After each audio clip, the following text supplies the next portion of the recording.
मेरे कर्मचारी और लाखों पेंशनरों के लिए खुशखबरी। पूरी तरीके से जो सरकार से कर्मचारियों की उम्मीद थी, सरकार ने उनकी मांगें पूरी कर दी है। अब यह कंफर्म हो चुका है कि महंगाई भत्ता 4% तक 1 जनवरी के बाद केंद्र सरकार बढ़ाएगी। वही स्पर्श की तरफ से पीपीओ में भी जो एफएसए भी 3% केंद्र सरकार ने इंक्रीमेंट जो देने के बाद की थी उसको भी देने वाली है।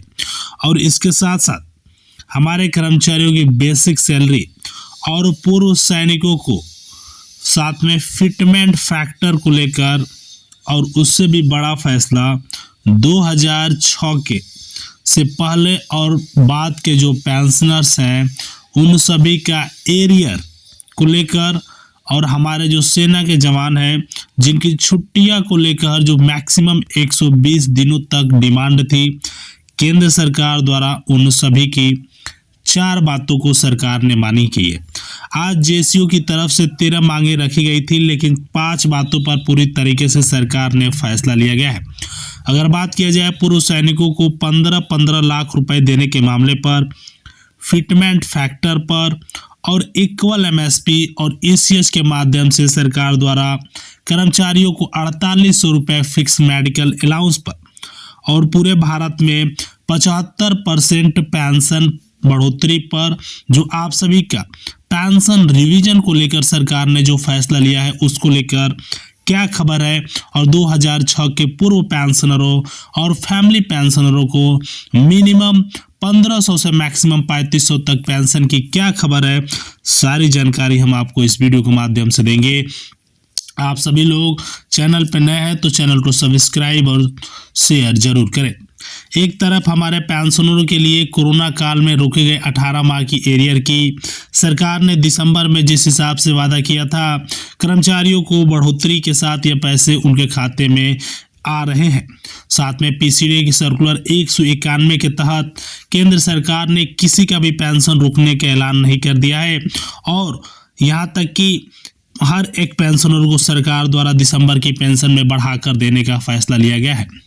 वही सुप्रीम कोर्ट ने यह भी खुलासा कर दिया कि हमारे कर्मचारियों के लिए 8वां वेतन आयोग फिटमेंट फैक्टर 2.68 से बढ़ाकर पूरे भारत में 3.86 केंद्र सरकार लाने वाली है।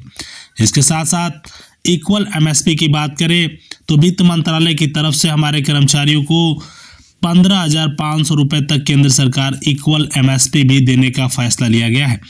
अब सुप्रीम कोर्ट से ये भी फैसला लिया जा रहा है कि क्या हमारे कर्मचारियों की जो डिमांड है old pension scheme, equal MSP और जो पीपीओ केंद्र सरकार की तरफ से फैसला लिया गया है कि जो एफएसए पे 3% तक बढ़ेगा। आप सभी को पता है कि 1 जनवरी 2025 से महंगाई भत्ता 57% केंद्र सरकार निर्धारण करने वाली है। इसके साथ साथ 2006 के पूर्व जो भी हमारे पेंशनर्स रिटायरमेंट थे, बाद रिटायरमेंट हुए, उन सभी को केंद्र सरकार पेंशन रिवीजन का फैसला लिया गया। अगर बात की जाए तो मैक्सिमम पेंशन केंद्र सरकार 17,000 रुपये तक देने का ऐलान किया है। जो आप सभी की अगर बेसिक सैलरी की बात किया जाए तो 18,000 बेसिक सैलरी को 36,000 रुपये से अधिक केंद्र सरकार निर्धारण करेगी।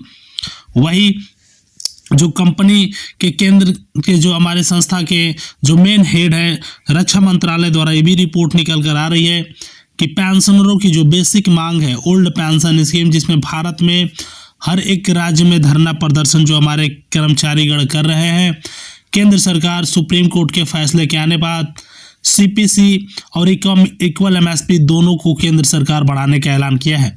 अब सबसे बड़ी खुशखबरी ये है कि जो स्पर्श ने जो चेतावनी दी है, दिसंबर की पेंशन पे जो मैसेज आया है वह दोबारा आप देखिए 18 माह का एरियर केंद्र सरकार 3 किस्तों में देने का वादा किया था। आप सभी को पहली किस्त आप सभी का 18 माह का इस महीने मिल गया, दूसरी किस्त आपको जनवरी में और तीसरी किस्त आप सभी को मार्च में मिलेगी। अब टोटल जो पैसा था 2,78,924 रुपये आप सभी कर्मचारियों के लिए केंद्र सरकार ने पैसे का वादा किया था कि 2,78,924 रुपये, लेकिन इसके साथ साथ वन रैंक वन पेंशन योजना का भी पैसा रुका हुआ था जो सरकार ने अभी तक आप सभी को नहीं दिया था। केंद्र सरकार ये भी पैसा देने का फैसला लिया गया है। अब सबसे इम्पोर्टेंट है ओल्ड पेंशन स्कीम को देखिए। ओल्ड पेंशन स्कीम के तहत हमारे कर्मचारियों की इक्वल एमएसपी जो 4800 रुपये से केंद्र सरकार 15,500 इक्वल एमएसपी देने का ऐलान कर दिया है। अब सबसे इम्पोर्टेंट बात है कर्मचारियों की बेसिक सैलरी की। 18,000 रुपये बेसिक सैलरी है, केंद्र सरकार उसको 26,000 रुपये तक देने का फैसला लिया गया है। अब सुप्रीम कोर्ट के आदेशानुसार ये भी फैसला लिया जा रहा है कि DOPD की तरफ से जो लेटर जारी हुआ है जिसमें सरकार 100% तक फुल पेंशन देने का ऐलान कर दिया है। अब ECS की तरफ से पूर्व सैनिकों को आर्मी हेडक्वार्टर की तरफ से ये भी डिसीजन लिया जा रहा है कि सेक्शन 49 के तहत कि एक तरफ हमारे कर्मचारियों की बेसिक सैलरी तो बढ़ेगी ही, जो 18,000 रुपये था। अब सरकार द्वारा जो हमारे सेना के जवान हैं उन सभी की छुट्टी को लेकर, क्योंकि छुट्टियां केंद्र सरकार ने लगभग अगर देखा जाए तो हर एक केंद्रीय कर्मचारी को इंक्रीमेंट के साथ लगा दी गई है। अगर छुट्टियां 100 दिन से अधिक केंद्र सरकार मानती है तो हमारे कर्मचारियों के लिए बेनिफिट हो सकता है। अब सबसे इम्पोर्टेंट ये भी है कि बेसिक सैलरी कितना बढ़ेगा। बेसिक सैलरी 18,000 रुपये है, केंद्र सरकार उसको बढ़ाकर 27,000 रुपये तक दिशा निर्देश करेगी। अब केंद्र सरकार फर्स्ट क्लास ये भी डिसीजन ले रही है कि हमारे कर्मचारियों की जो सबसे इम्पोर्टेंट है रुका हुआ जो उम्र के आधार पर पेंशन की बात की जा रही है कि जो भी पेंशनर्स हैं, जो लाखों जिनका डिमांड है equal MSP old pension scheme की, उन सभी को लेकर भी एक केंद्र सरकार ने फैसला लिया है कि हमारे कर्मचारियों की बेसिक सैलरी कितना इंक्रीज होगा। साथ में सुप्रीम कोर्ट द्वारा ये भी डिसीजन लिया जा रहा है कि हर एक कर्मचारियों का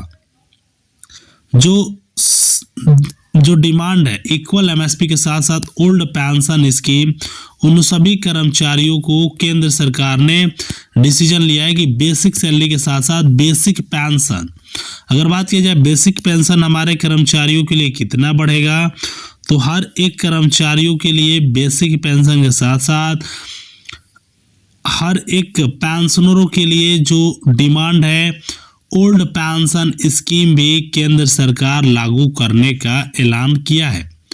अब सबसे इम्पोर्टेंट है 1 फरवरी 2025 से जो ओल्ड पेंशन स्कीम पे सरकार बैठक ले रही है उसमें ग्रेजुटी पर भी केंद्र सरकार डिसीजन लेगी।